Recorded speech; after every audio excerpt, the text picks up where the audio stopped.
Today I'm going to show you how I'm going to transform my van from this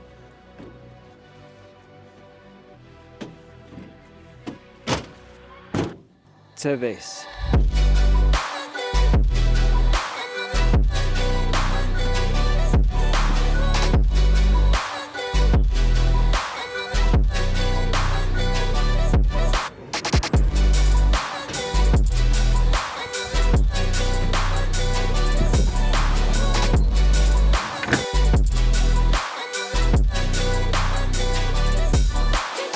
Job number one was to remove all of the tools, strip out all of the accessories that I had fixed everywhere, and then finally get all the racking out and break it all up. I've got the van completely empty now and cleaned, but whoever had this before me, they stuck God knows what all on this van with like silicone, so I'm spending ages trying to scrape it off and I don't know any shortcut. I've tried like some alcohol wipes, they won't get it off, so just got to plough on, but I'm running out of time and it's definitely holding me up, this. I tried several things to remove this, but sometimes you just need good old-fashioned elbow grease to get it done. I wanted to try and insulate this van a little bit and just put some insulation on in these sections here, just in case I get any condensation, then it won't soak the carpet that I'm hoping to put up.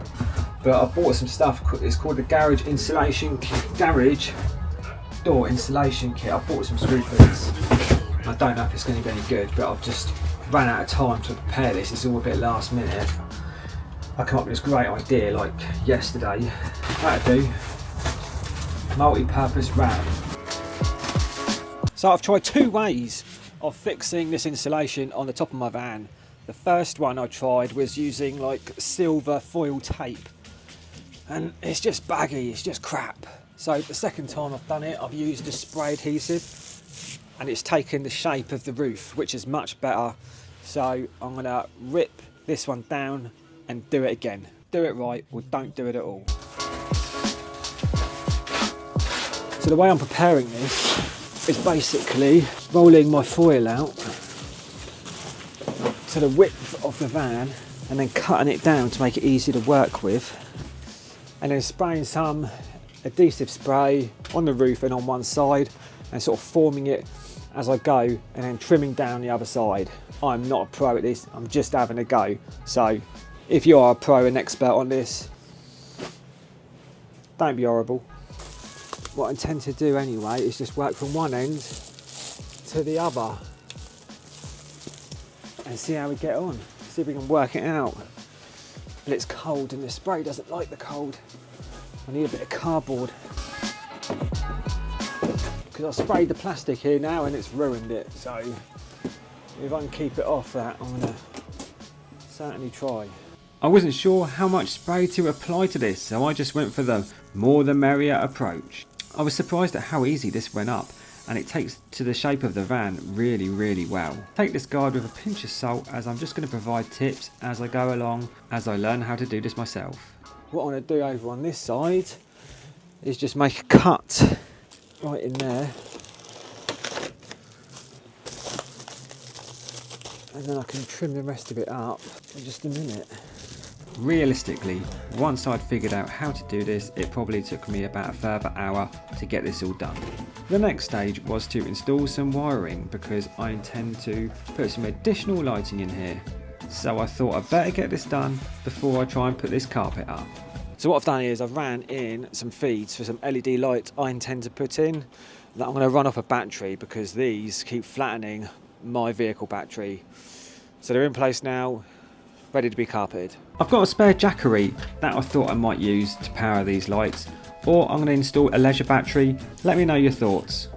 The last few jobs to do was to remove the anchor points and try and get this great big mat out of the van. Quite difficult to do on your own. Luckily my dad was about and he gave me a hand. Absolute legend. Next out with a brush and give the van a bit of a clean. The paintwork underneath the mat was in great condition, so I was well happy with that. Off with the seals. You know when you get stuck into a job and it ends up just escalating? That's kind of what's happening here. I need to stop this soon. This is the last bit of cleaning that I'm doing before I simply just run out of time. This van is going to North London tomorrow to get racked out. Quick lunch and a cup of tea, then it's time to get this carpet out, finally. I watched a few YouTube videos on how to do this and how much to order, So for this is a long wheelbase transit, so I ordered 15 metres of this carpet from a website called Linen Direct. This is 4-way stretch carpet that I'm using today. Look, in an ideal world, I'd remove the bulkhead, I'd do loads, but I work for myself and I've given myself a day to do this because I don't have a week to do it. It's not a week project. Every day I'm not working, I'm losing money. So I've given myself a day and I'm just going to do the best I can within that time. So the way to apply this carpet is to firstly spray the adhesive on the surface that you're fixing to and also the carpet. This is contact spray adhesive. And you simply push, pull and stretch it into place. Work from the top downwards to get the whole top bit done, and then you can stretch and push it into place as you go down the panel of the van. And as you can see, it's starting to take shape. And if I'm completely honest with you, I'm proper happy with the finished result from my first go at doing this ever. So this carpet I'm using here today is called 4-way stretch carpet, which means you can literally stretch it everywhere you want. So it's better getting it in crevices without having to make loads of cuts. I have had to make a cut down the middle here where the door is, just to relieve some tension so I can work my carpet in better. Some of it's a bit tricky sticking because it's so cold, but that's something we're just going to have to work around. All I'd done was watch a lot of YouTube videos on how to do this, and they all said the wheel arch was the hardest bit, and I'm finding that, well, it's not too bad actually. And another trick that I learnt off the old YouTube was to use a wooden spoon to really get in all those edges. I'm sure there's a professional tool to do this with, but I'm no professional and I'm probably never going to do this again in my entire life. I've certainly got a few imperfections, but remember there's going to be racking down here and the other side. I just didn't want to see all the exposed damaged paintwork and scratches everywhere, so I thought it'd be a nice touch. Completely unnecessary, some might say, but you know what? I work out of this van every day and I want it to look good. And if my clients see a really nice professional van, it's a good sign of what to expect from the tradesman's work. Two sides done, and it's time to give this roof a go. The same principles apply for the roof as it did for the sides, only start from one end to the other. I decided to work from the bulkhead back. Then I cut off the excess carpet to make it easier to work with. I then shaped the back of the van and then I cut in the sides as well. Finally, because I had gone this far, I decided to take off the wood panels and carpet those as well, which I think gives a really tidy finish. It's not perfect, but it's not bad for a novice. That is the van all carpeted, ready for tomorrow. I'm going to nip home, get that floor mat completely washed with the pressure hose so it's all nice and tidy. Might as well go the full hog, and then a bright and early start tomorrow. Back out with the mat, I'm doing it on my own this time. Well, I thought it was until the dog came out to help. Issue number one, everything is frozen and the cartridge does not want to work. This took me ages to sort out, and you can tell by how much the sun has gone down. Another issue has arisen. All the water sprayed has frozen on the road. I've enlisted the girlfriend to give me a hand getting this mat back in, and then I need to get this road salted.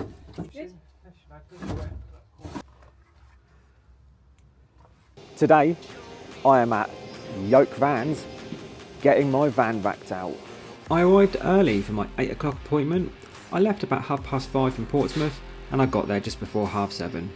All of the racking is pre-made, all prepared and lifted straight in. Fits like a glove. I was amazed at how quick this was done. It took a total of just 1.5 hours. Already we have the floor in. Here is the second side of the racking, and then before I knew it, it was time to get the armour guard in.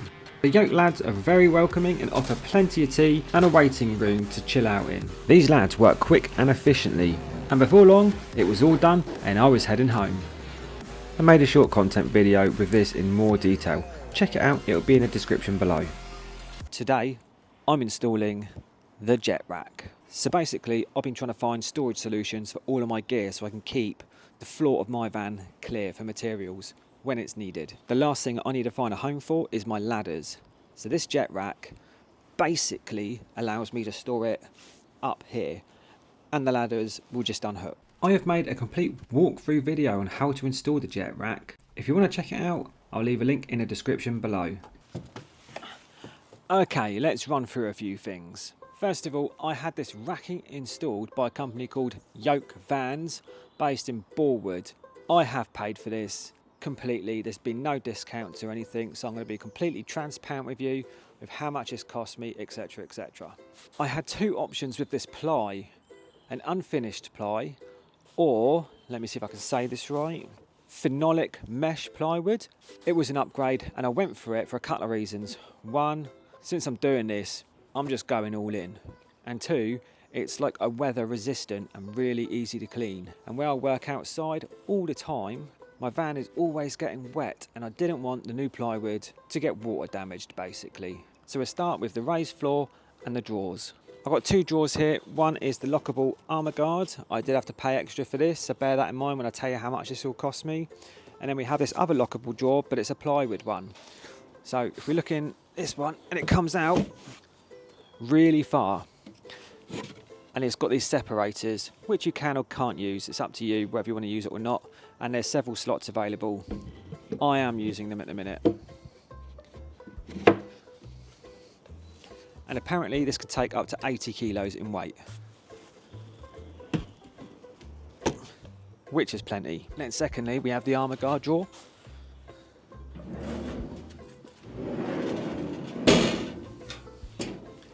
Which you can fit loads of gear in if you feel the need to leave stuff in here overnight. On the passenger side, I have 1, 2, 3, 4, 5, 6, 7, 8 available slots to put storage containers of all my bits and bobs, and these are all adjustable also, which is really handy. So once you've had this installed, you can still customize it to suit yourself. And then I also have some storage up here as well. Now on the driver's side, I have racking all the way along. I have taken out one of the shelves here so you can see how easy that is to do, and I've just popped my Hoover in now. I needed a bigger space for that. There's storage up above as well, and in this section and this section you have these, the same as the drawers, these slots of wood which you can move about. I've basically taken them all out of here to allow for my cable. So like I say, it's really nice how you can still tweak it really easily. When I made my own racking before, it was all just screwed in and it was what it was basically. If we look at this end of the raised floor, I have two hatches and this is all storage. These do not give you access to the drawers below, so that is secure still. And I've just got like my tarpaulins in here and some jump leads, bits like that, nothing valuable. And in this one I've got another pair of boots and a battery Hoover, which rarely comes out. So with YOKE vans, they have like a set designs that you can go by and get instant prices for. But they also do customizable bits for you, which is what I had done here.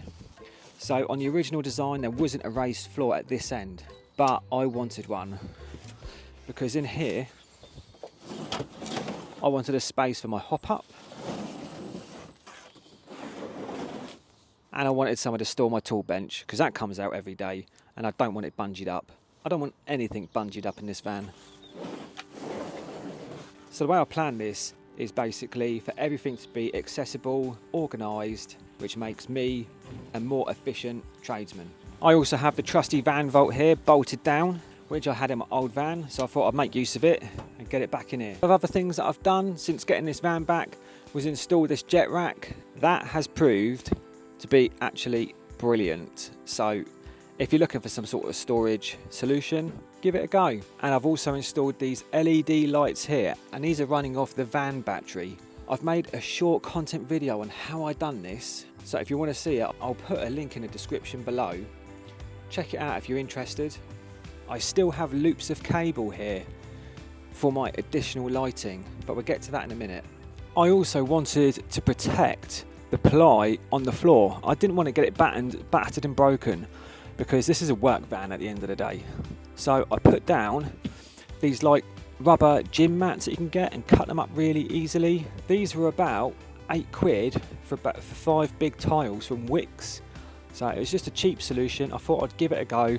They've been down for about 4 weeks now and it's proved to be brilliant actually. And I've left them loose because I wanted to try it out before I stuck them down, if I stick them down. I've also made a short on how to fit and cut these. Again, I'll leave a link in the description below if you're interested. Those additional cables you saw me install earlier are just here because I haven't decided whether to use my jackery my portable battery, which literally never gets used, or to install a leisure battery. I can put the Jackery in here somewhere and then maybe rig up some switch to turn them all on. I'm not really sure what I want to do. So if you're experienced in that sort of area, leave a comment below and throw some ideas at me. I don't want to rush this. I only want to do it once and I want to do it right. And these van seals, well, we won't talk about them, but they're getting replaced. So the $1 million question, how much did this all cost? I'm going to work this out as we go. And this is like an approximate really. Again, everything I've done to this van, I've paid for myself. So the racking, including the customization and the van vault, was just over £2,000 plus VAT. So I'm going to say, including the VAT, let's just say £2,500. And then all of the carpet and the adhesive, that was about £100, I believe, which wasn't too bad, I don't think. The jet rack, I think that was about £150, which is quite expensive, but it's good. The flooring mats, I got 2 packs of them at £8 a go, so that's 16. And I think that's about it. So all in all, to do this with this van, it's cost me about £2,700 with the VAT, which you can say is a lot of money, but it's one of those things where you need to put it in perspective. You can buy a mobile phone now for about £2,000. So it depends on what's important to you and what you prioritise. I use this every day. I spend more time working out of this than I do at home. So why not make it nice, make it look presentable, make it efficient and enjoy going to work. So I had this done about 3 weeks ago now. If you hadn't noticed, my camera is tracking me. I'm just practicing with my auto tracker.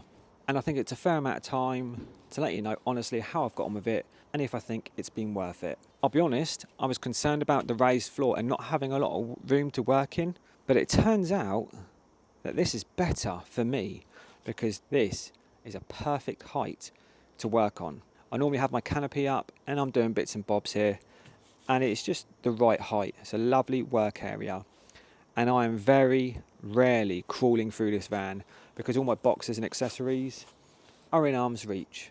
So that's an absolute plus and a bonus for me, without a doubt. And with the negatives, I kind of want to find something to be negative about because I feel like a review isn't really fair unless there's something that could be improved. But I'm really scratching my head, literally, to think of something because with the design of the racking, I planned it well. I knew what I wanted and how I'm going to work out of it. So I can't fault it. It's been absolutely brilliant. Everything's stayed in good nick. Everything's easy to clean. All my tools and materials are put away. When I go to the wholesalers, there's always room on the floor to put gear. Keep it nice and tidy. I love it. Oh, and finally, subscribe to my channel.